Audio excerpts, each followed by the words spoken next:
எத்தனை விசேஷ வீடு இருந்தாலும் இன்றைக்கு உங்களுக்கு விசேஷ வீடு.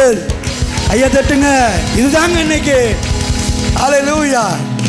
ஊரே பெரிய திருவிழா நடக்கலாம். உங்களுக்கு திருவிழா எது தெரியுமா? அவரை ஆராதிக்கிற ஆராதனை தான் திருவிழா. உன்னுடைய வாழ்வு, வளமை, வெற்றி, உயர்வு, படிப்பு, பொருளாதாரம் இவைகள் ஒன்றை குறித்து பயப்படாத. ஏன்னா இருக்க சொன்ன களத்தில் இருக்கிற அப்படின்னால நான் எல்லாவற்றையும் பார்த்துக்கிறேன்.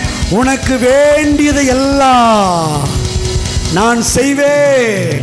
இனி நீ சும்மா போக மாட்ட, சும்மா சுமந்துட்டு போவ. உனக்கு நான் கொடுக்கிற ஆசீர்வாதமும் ஐஸ்வர்யமும் பூமி தாங்க கூடாதா இருக்கும். ஹல்லேலூயா.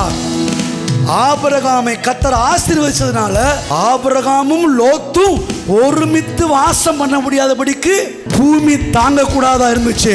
அவங்களுக்கெல்லாம் பூமி தாங்க கூடாத ஆசீர்வாதத்தை கொடுத்துட்டு உங்களை சும்மாவா விட்டுருவாரு? சொல்றாரு, ஆசீர்வாதமான பாரத்தை அணு தினமும் உன் மேல சுமத்தி உன் வீடு இடங்கொள்ளாமல் போக மட்டும் ஆசீர்வாதத்தால் உன்னை நிரப்புவேன் என்று களத்துக்கு வந்த உங்களுக்கு கர்த்தர் இந்த காலை வேளையில வாக்கு பண்றாரு. எத்தனை பேர் களத்துக்கு வந்து நல்லதுன்றீங்க?